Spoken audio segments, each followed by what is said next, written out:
Alléluia.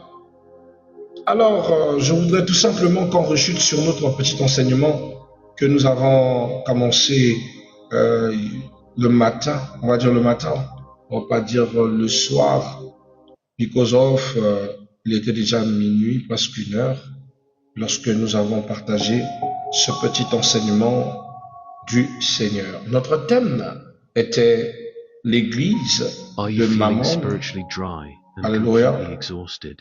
C'était l'église de Mammon, l'église d'Astarté et l'église de Yoshua Amashia. Ce matin, on était censé toucher l'église de Yoshua Amashia. Mais souvent, une rétrospection est toujours importante pour recadrer un enseignement pour qu'elle soit plus claire pour tous. Qu'est-ce que nous avons enseigné hier? Nous avons dit qu'aujourd'hui, plusieurs réalités spirituelles coexistent au sein même de ce que l'on appelle l'Église. Et la Bible nous révèle qu'il n'existe pas une seule forme d'assemblée, mais 3 influences ou 3 formes d'assemblée spirituelles majeures qui peuplent aujourd'hui nos différents pays, mais aussi qui sont tout autour de nous. Et parmi ces forces majeures, nous avons les églises dirigées par Mammon, qui est l'église qui est dirigée par l'esprit de l'argent. Nous avons l'église influencée par Astarté, qui est l'église dirigée par l'immoralité et l'idolâtrie. Et nous avons l'église de Yeshua HaMashiach, qui est ce dont nous allons découvrir ce matin. On avait parlé de l'église de Mammon, on avait dit que c'était le culte de l'argent. Une église caractérisée par l'évangile qui est centrée sur,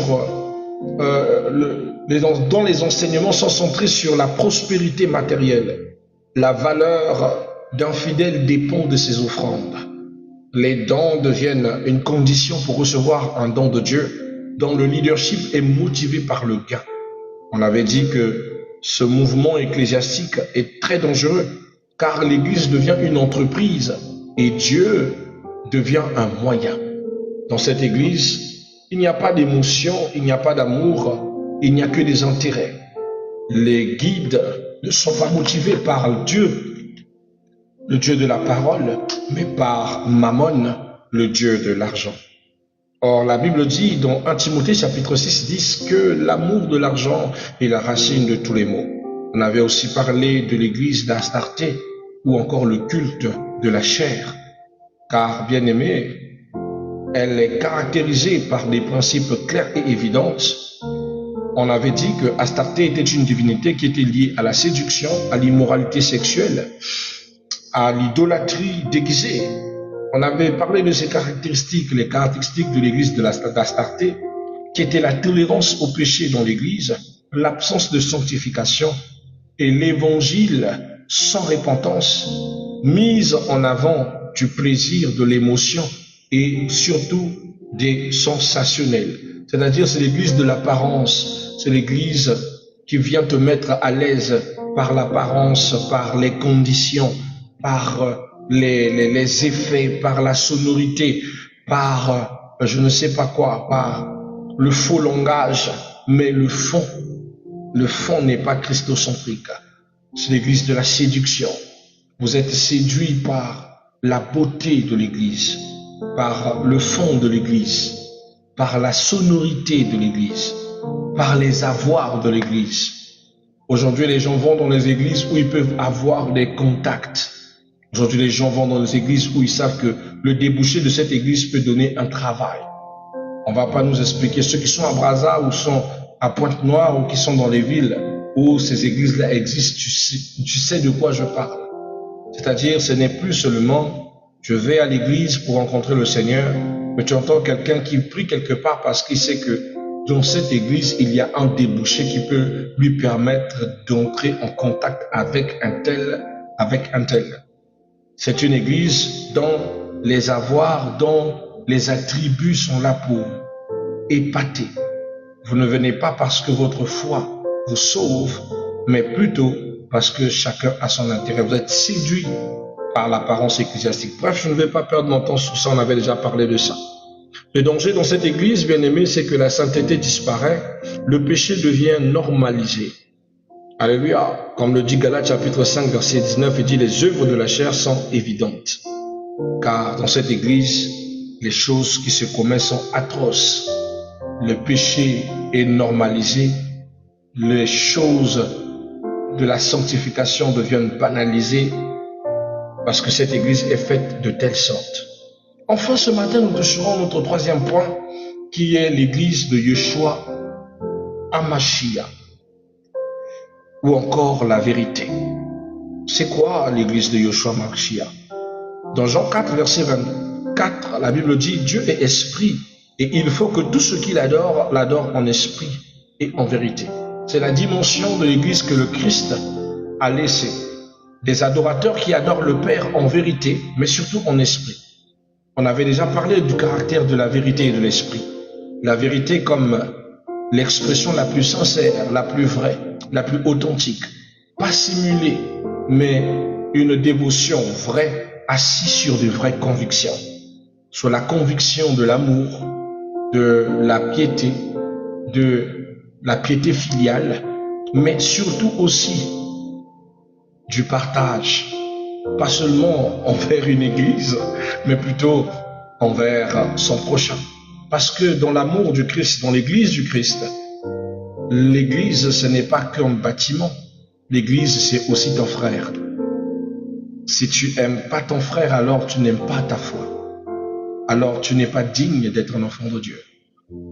Donc, la base de pas la religion, mais plutôt, on va dire de l'église messianique, c'est la vérité et c'est l'esprit. La dimension de l'esprit comme étant l'authentisme de ce que le Père a laissé. L'esprit n'est pas attaché à la chair. La Bible dit les œuvres de l'esprit sont opposées à celles de la chair. Ça veut dire que dans l'église du Christ, le matériel n'est pas mis au profil. L'évangile du Christ n'est pas l'évangile de la richesse, encore moins de la prospérité. C'est vrai que le Christ bénit, c'est vrai que le Christ accorde une certaine grâce, mais ce n'est pas centré sur ça. Il faut que vous le sachiez, Jésus-Christ n'est pas venu pour appâter ou le gain aux gens pour dire que voilà, faites ceci, je vais vous donner ceci, faites ceci, je vais vous donner ceci. Pas du tout. La Bible dit clairement, et c'est la seule fois que le Christ en parle, Matthieu chapitre 6, le verset 33, il nous dit, cherchez d'abord le royaume des cieux et tout ce que vous demandez, tout ce que vous voulez, vous le recevrez par-dessus tout. Comme la première des conditions et la plus sacrée, de rechercher d'abord le royaume des cieux. Et cette recherche, c'est quoi? C'est dans le disciple-là de notre vie. C'est dans l'éducation de notre vie. C'est lorsque nous prenons notre vie que nous la disposons dans la qualité du disciple. Alors là, nous devenons dignes d'être appelés des enfants de Dieu. Dans l'église du Christ, tous tes principes et les principes du Christ sont évidentes, car Yeshua est le chemin, il est la vérité et la vie. Ceux qui le suivent, alors, doivent respecter ses principes. Alléluia. Vous savez, bien aimé, dans les caractéristiques de l'église de Yeshua, nous avons, tout est centré sur lui. Rien n'est centré en dehors de lui. Les enseignements, la vie dans l'église du Christ, la parole, les conditions, tout tourne tout autour de Jésus. Jésus est le centre de son église. Il n'y a pas autre chose qui doit être le centre de cette église.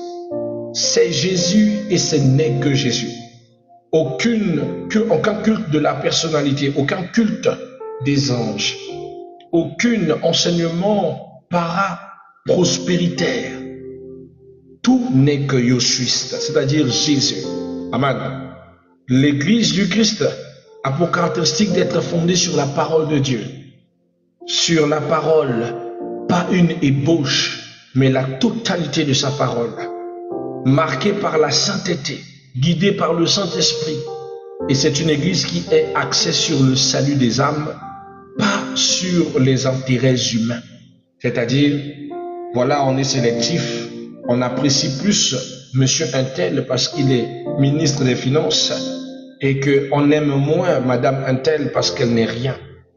Dans l'église du Christ, les statuts n'existent pas. Les titrologies qui viennent différencier les hommes n'existent pas. La seule chose qui est à la différence, c'est ce principe entre Joseph et le Pharaon. Vous savez, quand Pharaon élève Joseph, il élève Joseph au rang de gouverneur. Il dit, tu gouverneras sur tous, même sur moi. Mais il dit, la seule chose qui sépare entre Joseph et Pharaon, il dit, la seule distinction qu'il y a entre toi et moi, c'est le trône. Ce n'est que le trône. Ce n'est pas autre chose que le trône. C'est ça la distinction qu'il y avait entre le Christ et Pharaon. Et dans l'amour du Christ, c'est que nous sommes tous frères, nous sommes tous sœurs, nous sommes tous remplis par son amour. Certes, il y a de ceux qu'il a élevés comme des serviteurs, pasteurs, chantres, mais ceci n'est pas des titres qui doivent éblouir, ce ne sont pas des titres de supériorité, ce ne sont pas des titres de noblesse, ce sont des titres de service.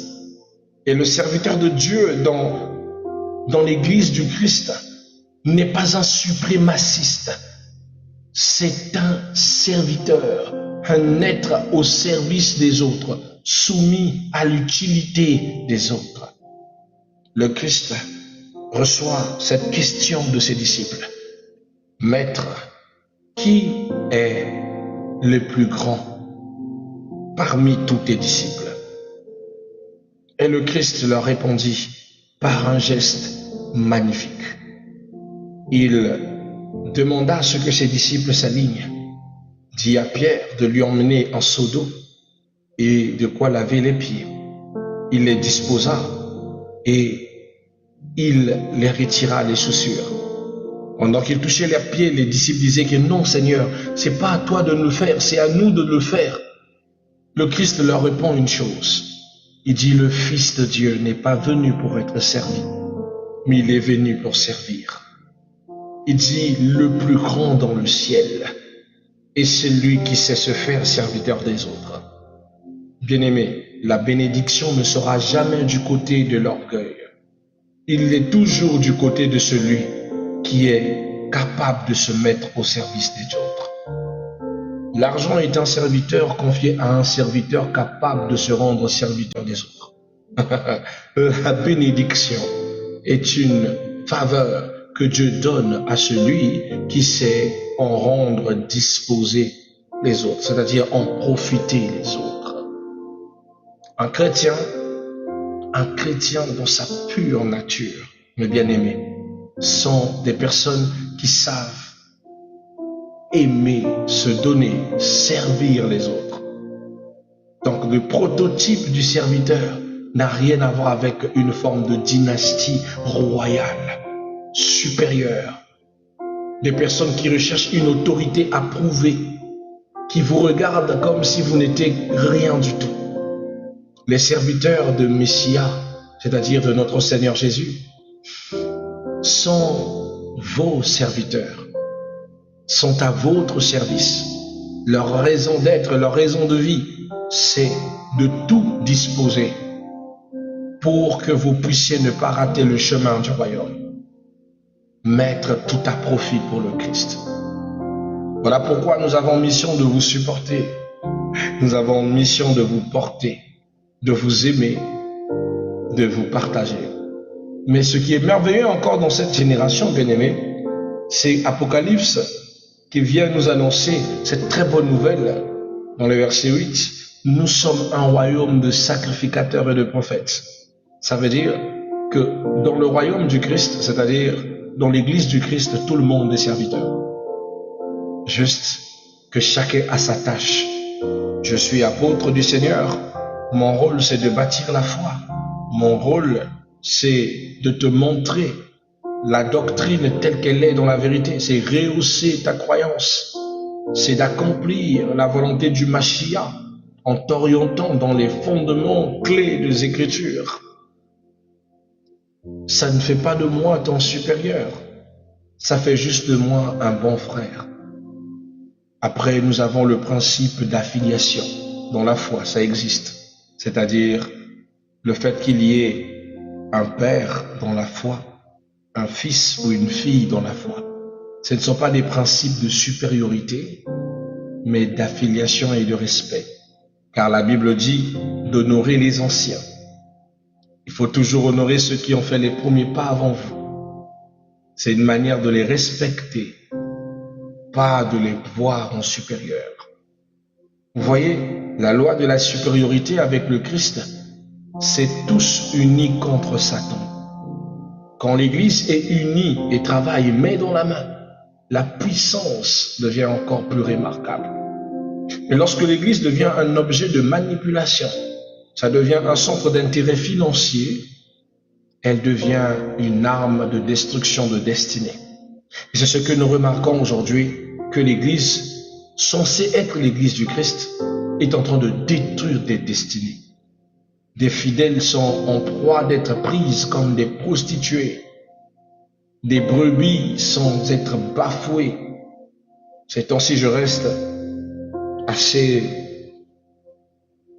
on va dire, scandalisé de voir jusqu'à où les faux pasteurs, les fausses églises du Christ, Mammon et les Astartés, sont en train de ne se cachent plus, se dévoilent, montrent leurs œuvres les plus néfastes. Alors, quels sont les fruits visibles de l'église du Christ? Vous trouverez dans cette église la vraie transformation de la vie, un amour véritable, une crainte de Dieu et une discipline spirituelle véritable. Donc, retenez par comparaison, c'est que l'église de Mammon est centrée sur l'argent, la corruption, Astarté, la chair, la dépravation. L'église de Yeshua Mashiach est centrée sur le Christ et la vie éternelle. Vous devez savoir aussi que ceci n'est pas anodin. C'est quelque chose qui était déjà prévu prophétiquement. La Bible dit dans Apocalypse 3, versets 15 à 16, il dit « Parce que tu es tiède, je te vomirai de ma bouche. » Dieu appelle aujourd'hui une séparation claire. Il ne veut pas une église mélangée. Il ne veut pas une église mixte, où on retrouve en même temps des valeurs d'Astarté et de Mammon, mais aussi christocentriques. Il veut d'une église qui est distinguée, où il suit le principe du Seigneur, où c'est des adorateurs de Mammon, ou des adorateurs d'Astarté. Et c'est à vous qui connaissez actuellement les statistiques ou les caractéristiques de ces églises, de savoir si vous êtes vraiment dans le bon endroit, ou si vous ne l'êtes pas. Alléluia. Donc l'appel au discernement vous convient. De Corinthiens chapitre 13, verset 5 dit « Examinez-vous vous-même. Vous n'êtes pas des aveugles, vous n'êtes pas des moutons de panurge qui suivent le mouvement des autres moutons. Mais vous devez avoir la conscience de savoir quand il faut appuyer sur la pédale pour dire « frein », pour dire « je vais à gauche parce qu'à droite il y a un danger ». Dieu nous donne cette capacité de choisir. Posez-vous donc la question, est-ce que mon église prêche-t-elle le Christ ou l'argent? Posez-vous la question, est-ce que dans mon église, on encourage-t-elle la sainteté ou le compromis?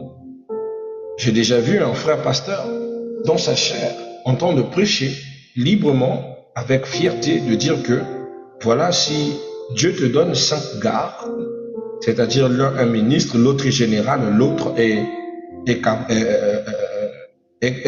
homme d'affaires, influent dans le monde, l'autre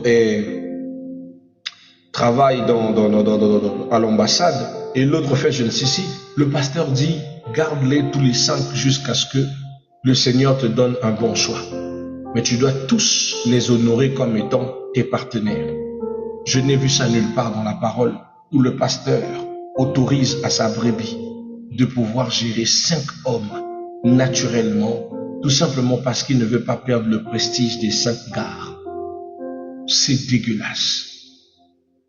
Mais aujourd'hui, c'est ça. L'enseignement, on commence à apprécier le péché. On commence à acclamer le péché.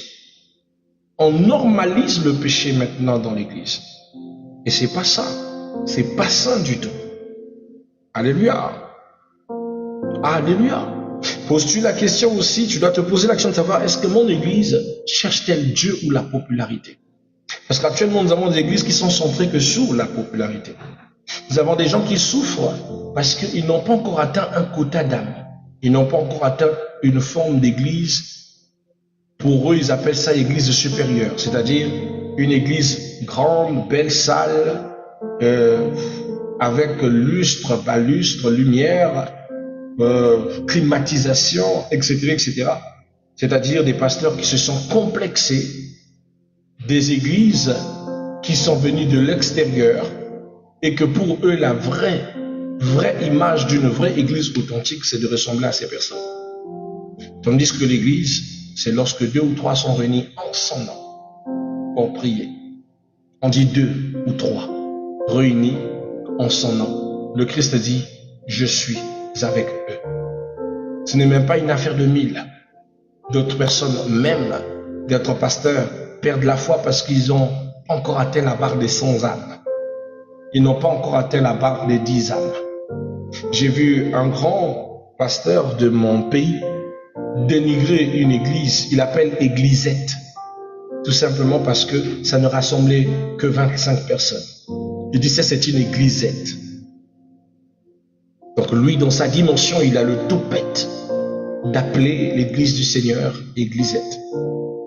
Nous avons des pasteurs aussi, tu l'invites, dès qu'ils regardent seulement la forme de la carcasse des tôles de l'église que tu l'envoies, il va dévier. Il dit, ah, tu m'as appelé à aller prêcher dans une église de tôles. Ils dénigrent. Parce que dans leur tête, dans leur mentalité, ce n'est que l'argent. Tout tourne tout autour de l'intérêt. L'intérêt est principal. Ce n'est pas une bonne attitude. Donc quand vous aurez posé ces bonnes questions, vous saurez si vous êtes conduit par la bonne église, le bon pasteur, le bon mouvement. Enfin, en définitive, mes bien-aimés, il ne suffit pas d'être dans une église. Il faut aussi être dans la vraie église du Christ. Je dis encore, il ne suffit pas d'être dans une église, mais d'être dans la vraie église du Christ.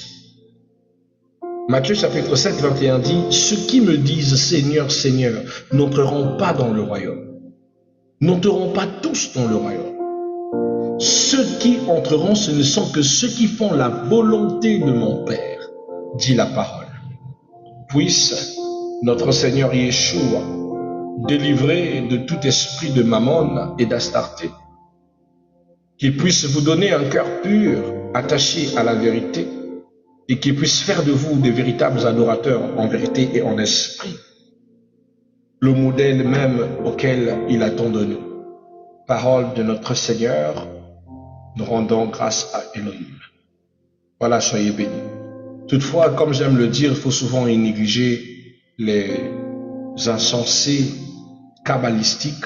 Des fois même, je peux dire que ce n'est même pas un kémite. Caché derrière le conte de Xavier, il dit donne des formules pour créer des Kalachnikov. Il ne sait même pas écrire Kalachnikov. Il ne sait pas. Toujours des prières. Il ne sait même pas. Et comme je te dis, ce n'est même pas un kémite. C'est un chrétien, mais un chrétien de l'église d'Astarté. Un chrétien de l'église de Mammon. Avant, je pensais que tous ceux qui venaient râler dans les commentaires étaient des kémites. Et le Seigneur m'a ouvert les yeux pour comprendre que non, non. Vous n'êtes pas unis. Vous-même entre vous, vous vous combattez. Pourquoi? Tout simplement parce que tous, vous ne marchez pas sur la vraie et la saine doctrine. Voilà pourquoi ma bataille, mon combat, qui fait partie de mon ministère, c'est la sainte doctrine. Tant que Dieu me donnera le souffle de vie, je prêcherai la sainte doctrine, j'annoncerai la sainte doctrine et j'ouvrirai les yeux à tous sur les piliers de la sainte doctrine. Mon but à moi n'est pas de rallier des âmes tout autour de moi, non. Mais c'est d'éveiller des âmes pour qu'ils soient prêtes pour l'enlèvement et le royaume, en ayant la conscience de la bonne conduite selon la sainte parole. Car voici la mission qu'il m'a accordée. Bien-aimés, Entre-vous centrez dans un endroit et éveillez votre esprit. Je préfère 100 fois éveiller votre esprit pour que vous fassiez le choix de servir Dieu dans la vérité, dans la paix. Pas en devenant aigri, peureux, ayant peur des faux prophètes. Non, non. Une personne qui est bien enseignée n'aura jamais peur des faux prophètes. Il n'aura jamais peur de la fausseté qui est dehors. Il ne se laissera jamais épris ou manipulé par ces gens. Jamais. Donnez-vous la chance de lire la Bible. Donnez-vous la chance d'apprendre. Ainsi, vous deviendrez imparable face aux mauvaises ruses des personnes qui viennent dans le nom du Seigneur, mais qui sont fausses de l'intérieur comme de l'extérieur. Merci, je vais passer vous retenir. Il est déjà 7h20.